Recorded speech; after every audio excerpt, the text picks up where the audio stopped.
दोस्तों Paytm account block के ऊपर काफ़ी ज़्यादा मैसेज और काफ़ी ज़्यादा कमेंट आ रहे थे। फिर मैंने सोचा कि चलो इस पर एक डिटेल में वीडियो बनाया जाए जो कि आप लोगों के लिए सहायतापूर्ण हो, इन्फॉर्मेटिव हो, जिससे आप अपने पेटीएम अकाउंट को अनब्लॉक काफ़ी आसानी से कर सके। अगर आपका पेटीएम अकाउंट ब्लॉक हो चुका है और अनब्लॉक नहीं किया जा रहा तो आगे आपको क्या करना चाहिए, किस तरह से आप अनब्लॉक करवा सकेंगे, ये सब कुछ इस वीडियो में जानेंगे। साथ ही ये भी जानेंगे कि आपका पेटीएम अकाउंट ब्लॉक होता है तो क्यों होता है, और अगर आपका पेटीएम अकाउंट चालू है तो किस तरह के ट्रांजैक्शन आप ना करें या एक्टिविटी उस तरह के ना रखें जिससे आपका पेटीएम अकाउंट ब्लॉक हो। चाहे पेटीएम का वॉलेट अकाउंट ब्लॉक हुआ हो या फिर पेटीएम पेमेंट बैंक का सेविंग्स अकाउंट हो या करंट अकाउंट ब्लॉक हुआ हो या फिर डेबिट फ्रीज हुआ हो, सब कुछ इस वीडियो में बताने वाला हूं। आप अपने दोस्तों तक, रिश्तेदार तक, जहां तक भी इस वीडियो को शेयर कर सकते हैं, जरूर से जरूर शेयर कीजिएगा। सबसे पहले जान लेते हैं कि आखिर पेटीएम पर आरबीआई ने क्या एक्शन लिया। तो आपको बताना चाहेंगे, सबको मालूम ही होगा कि पेटीएम पर आरबीआई ने कड़ा एक्शन लेते हुए कहा कि जो पेटीएम वॉलेट है, फास्टैग है,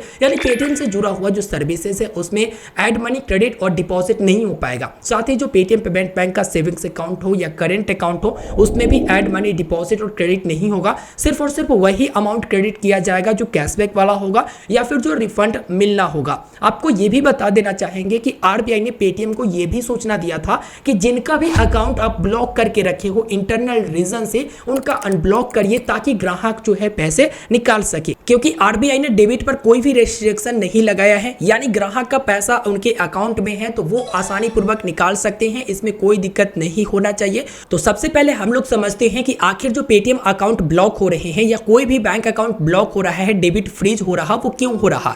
तो देखिए, हाई ट्रांजेक्शन की वजह से भी हो सकता है। दूसरा रीजन ये भी हो सकता है सस्पिशियस एक्टिविटी वाला ट्रांजेक्शन, जैसे कोई गेमिंग प्लेटफॉर्म पर या फिर कहीं आप सस्पिशियस एक्टिविटी वाला ट्रांजेक्शन करते हैं, जैसे तुरंत बैक टू बैक आप ट्रांजेक्शन कर रहे हैं, 10 रुपए, 15 रुपए या फिर 150 रुपए, 1000 रुपए, बैक टू बैक तुरंत आप ट्रांजेक्शन कर रहे हैं, तो बैंक समझ जाएगी कि इनके अकाउंट में कुछ तो गड़बड़ है। या फिर फ्रॉड वाली कोई ट्रांजेक्शन होती है, जैसे आपके अकाउंट में कुछ ज्यादा रकम आते हैं या फिर कोई रकम आते हैं या फिर कोई आपके अकाउंट में जो ट्रांजेक्शन होता है उस पर फ्रॉड रिपोर्ट कर देता है, चाहे पेटीएम को करे या फिर पुलिस स्टेशन में करे या साइबर क्राइम को करे। तो उस स्थिति में आपका जो पेटीएम अकाउंट है या फिर जो बैंक अकाउंट है ना, वो ब्लॉक कर दिया जाता है। और उसके बाद की प्रक्रिया क्या है, कैसे अनब्लॉक होगा, इसके बारे में बताएंगे। लेकिन इस बात को आप ध्यान रखिएगा, जब भी आप पेटीएम अकाउंट या फिर कोई बैंक अकाउंट यूज कर रहे हैं, जरा ट्रांजेक्शन कीजिएगा तो देख के कीजिएगा कि हाँ किस तरह के आप ट्रांजेक्शन कर रहे हैं, बैक टू बैक या फिर हाई ट्रांजेक्शन तो नहीं कर रहे। इनके नियम और शर्तें जो है ट्रांजेक्शन के ऊपर उसे फॉलो करके आप कर रहे हैं या फिर नहीं कर रहे हैं या फिर उसके विरुद्ध जा रहे हैं। अब आप अपने अकाउंट को अनब्लॉक कैसे करेंगे। देखिए, अकाउंट को अनब्लॉक करने के लिए सबसे पहले आपको स्टेप करना है कि आप पेटीएम के कस्टमर केयर से कांटेक्ट करेंगे। घबराइए नहीं, अगर आप कांटेक्ट कर चुके हैं और नहीं हो रहा अनब्लॉक तो उसके बारे में भी बताऊंगा, लेकिन इसके प्रोसेस को पहले आप जान लीजिए कि अगर आपका पेटीएम अकाउंट ब्लॉक हुआ है तो आप पेटीएम के कस्टमर केयर से आप संपर्क करेंगे और फिर उनके तरफ से क्या कुछ कहा जाता है उसके अकॉर्डिंग आप चलेंगे। अगर उनके तरफ से आपके ट्रांजेक्शन का स्टेटमेंट मांगा जाता है, डिटेल मांगा जाता है, तो आप उनको डिटेल सुपुर्द करेंगे यानी सबमिट करेंगे। और आपका अगर डॉक्यूमेंट मांगा जाता है, री केवाईसी वेरिफिकेशन कराया जाता है, तो आप वो री केवाईसी वेरिफिकेशन करवाएंगे और उसके बाद आप धैर्य रखेंगे। इसमें घबराने की बात नहीं है, थोड़ा सा आपको वेट करना होता है और सत्यापन होने के बाद आपका अकाउंट अनब्लॉक कर दिया जाता है। इसके अलावा मैं आपको बता दूं कि आपका पेटीएम अकाउंट अगर ब्लॉक होता है तो आप उनसे पूछिए कि किस कारण से मेरा पेटीएम अकाउंट ब्लॉक हुआ है, क्या कोई फ्रॉड रिपोर्ट हुआ है या सस्पिशियस एक्टिविटी है। तो अगर बताया जाता है कि किसी ने कंप्लेन किया कि ये फ्रॉड वाली ट्रांजेक्शन आपके पर हुआ है और ये जो है पुलिस स्टेशन से या फिर साइबर क्राइम जहां पर रिपोर्ट किया गया उनकी तरफ से आपका अकाउंट ब्लॉक करने का आदेश आया था, तो मैंने आपका अकाउंट ब्लॉक कर दिया, तो इस स्थिति में थोड़ा सा आपको परेशान होना पड़ेगा। देखिए, परेशानी की बात यह है कि अगर पुलिस के द्वारा या फिर साइबर क्राइम रिपोर्ट होता है, उसके द्वारा पेटीएम अकाउंट ब्लॉक किया जाता है, तो फिर उनके द्वारा जब अनब्लॉक करने को बोला जाएगा और पूरा वेरिफिकेशन करके ही ये बोला जाएगा, तब जाकर आपका अकाउंट अनब्लॉक करेंगे पेटीएम वाले। इसमें आपको थोड़ा सा संपर्क बनाना पड़ेगा। तो इस केस में आपको cybercell@paytm.com से संपर्क करना पड़ेगा और वो क्लियरली ये बता देता है कि आपका जो पेटीएम अकाउंट है वो किसके कहने पर ब्लॉक किया गया है। क्या साइबर सेल या साइबर सिक्योरिटी की तरफ से ब्लॉक करवाया गया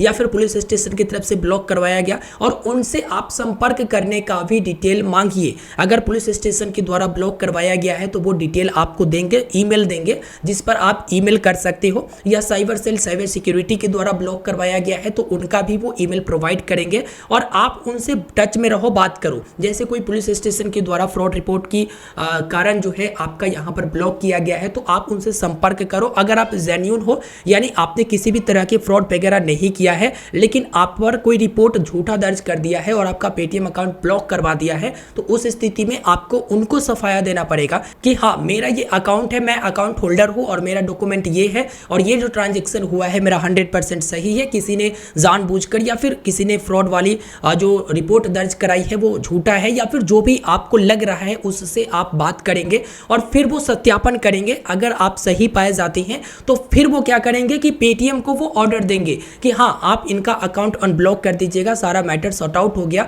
तब जाकर पेटीएम जो है आपका अकाउंट अनब्लॉक करेगा। अब आपको अगर फ्रॉड रिपोर्ट के कारण ब्लॉक करवाया गया है या ब्लॉक किया गया है अकाउंट, तो आप पेटीएम को कितना भी कह लोगे ना, वो खुद से अनब्लॉक नहीं करेगा, क्योंकि पुलिस स्टेशन या साइबर सेल, साइबर सिक्योरिटी के द्वारा वो ब्लॉक कराया जाता है। तो जब तक उनके तरफ से कोई नो ऑब्जेक्शन सर्टिफिकेट नहीं मिल जाता है या फिर आप खुद ही उनको नो ऑब्जेक्शन सर्टिफिकेट दो, वहां से अगर मैटर सॉल्व हो जाता है तो नो ऑब्जेक्शन सर्टिफिकेट वो देते हैं, या ईमेल के थ्रू आप कांटेक्ट करते हो तो ईमेल पर ही आपको वो सफाया दे देते हैं, नो ऑब्जेक्शन सर्टिफिकेट, फिर आप पेटीएम को दोगे और उसके बाद आपका अकाउंट चालू किया जाएगा। तो इस स्थिति में थोड़ा सा आपको परेशानी झेलना पड़ सकता है, लेकिन अगर आपका पैसे हैं पेटीएम अकाउंट में तब तो आपको थोड़ा सा परेशानी झेलने की आवश्यकता है, अगर कोई फ्रॉड रिपोर्ट करके आपका अकाउंट ब्लॉक करवा दिया है तो। अब बात करते हैं कि सस्पिशियस एक्टिविटी या सस्पिशियस ट्रांजैक्शन के कारण अगर आपका पेटीएम अकाउंट ब्लॉक हो चुका है और बार बार आप पेटीएम को बोल रहे हो अनब्लॉक करने, लेकिन वो अनब्लॉक नहीं कर रहा, तो इस पर आपको क्या करना चाहिए? तो इस पर आपको आगे का लंबा थोड़ा सोचना चाहिए। लंबा क्या सोचना चाहिए वो समझिए।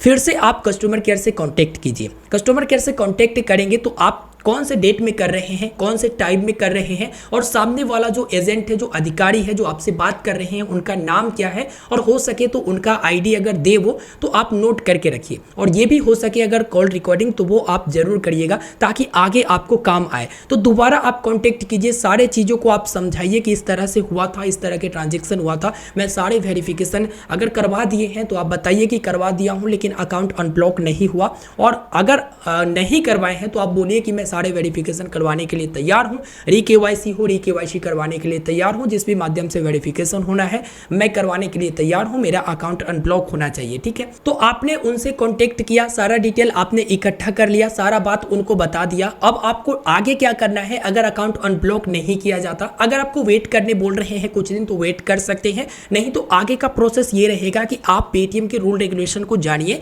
उनका जो ट्रांजेक्शन का या फिर जो रूल रेगुलेशन है बैंक का, अकाउंट का, उसको आप जानिए, और उसके विरुद्ध आपने काम नहीं किया है तो आगे का स्टेप ये रहेगा कि आप इनसे डॉक्यूमेंट वेरिफिकेशन के लिए या फिर जैसे भी हो आप इनके लिखित रूप में जाइए, जो कि आप इनके ईमेल से संपर्क कर सकते हैं। और इसके बाद नेक्स्ट स्टेप में आपको क्या करना है कि सोशल मीडिया को पकड़ना है, क्योंकि कई दफा जो है सोशल मीडिया पर ये लोग एक्टिव होते हैं और वहां से सॉर्ट आउट कर देते हैं। तो आपको ट्विटर और इंस्टाग्राम जो भी इनका सोशल मीडिया पर अकाउंट है उससे आपको संपर्क करना है। और इसके लिए आपको बता दूं कि आप ट्विटर जो कि एक्स हो चुका है वहां पर संपर्क कर सकते हैं, और मुझे फॉलो जरूर कर लीजिएगा। जब भी आप ट्वीट करें ना मुझे टैग जरूर कर दीजिएगा ताकि आपका आवाज आगे तक मैं पहुंचाऊं, और फॉलो जरूर करिए, जो कि लिंक वीडियो के डिस्क्रिप्शन में है। आप इंस्टाग्राम पर भी और ट्विटर पर भी यानी एक्स पर भी मुझे फॉलो कर लीजिएगा ताकि मैं आपके आवाज को आगे तक पहुंचाऊं और आपका अकाउंट अनब्लॉक करने में मदद कर सकूं। तो आप इनके सोशल मीडिया पर संपर्क कीजिए, यहीं से बहुत लोगों का प्रॉब्लम सॉल्व हो जाता है, इसके आगे जाने की जरूरत नहीं पड़ता। लेकिन यहां से भी अगर आपका प्रॉब्लम सॉल्व नहीं होता तो आपको ऊपर लेवल जाना होगा, यानी इससे ऊपर आप पता करिए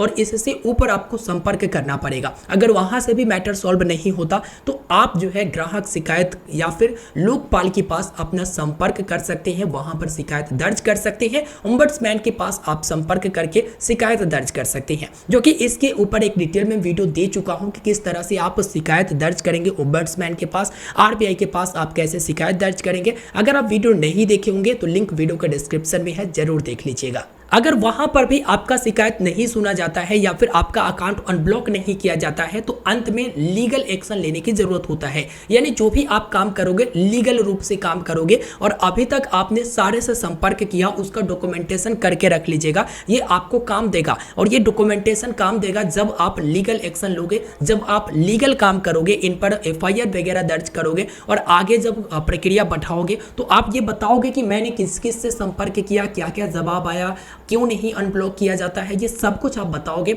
उसके बाद इनको सामने आना पड़ेगा और सामने आकर इनको सफाई देना पड़ेगा। जो भी दिक्कत परेशानी है उसे दूर करते हुए आपका अकाउंट अनब्लॉक कर दिया जाएगा। लेकिन मुझे लगता है इतना लंबा प्रोसेस करने की जरूरत नहीं है। आप ओम्बड्समैन के पास जाओगे वैसे ही आपका 90% मुझे उम्मीद है कि आपका प्रॉब्लम सॉल्व हो जाएगा। तो आपने इस वीडियो में देखा और जाना कि किस तरह से पेटीएम अकाउंट ब्लॉक होते हैं और पेटीएम अकाउंट को अनब्लॉक आप कैसे कर सकते हैं। देखिए, अगर आपका कोई, एक बार फिर से बोल रहा हूं कि कोई फ्रॉड वाली रिपोर्ट किया है तो आप ये जानने की कोशिश कीजिए कि किस ट्रांजैक्शन पर रिपोर्ट आया है और उस ट्रांजैक्शन के बारे में पूरा डिटेल आप इकट्ठा कीजिए और फिर जिसने रिपोर्ट किया है, जिसको भी रिपोर्ट किया है उससे आप संपर्क कीजिए और वहां पर आपका प्रॉब्लम सॉल्व हो जाता है तो आपको एनओसी दे दिया जाता है और एनओसी आप पेटीएम को दीजिए और उसके बाद जो है आपका अकाउंट अनब्लॉक कर दिया जाएगा। सस्पिशियस एक्टिविटी वाला ट्रांजैक्शन अगर हुआ है या फिर सस्पिशियस एक्टिविटी के कारण ब्लॉक हुआ है और पेटीएम ने खुद ब्लॉक किया है तो उस स्थिति में पेटीएम से आपको संपर्क करना है, जो कि अलग अलग एंगल से मैंने बता दिया।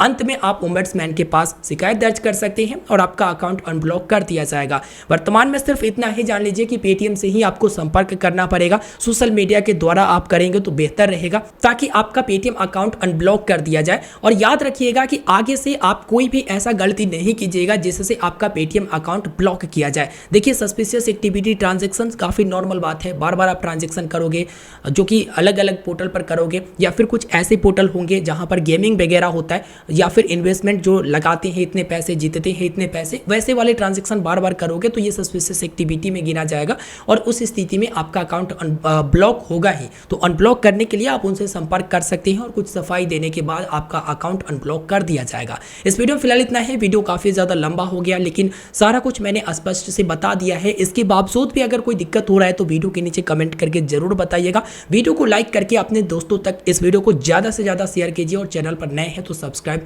जरूर कीजिए। मिलता हूं नए वीडियो में। धन्यवाद।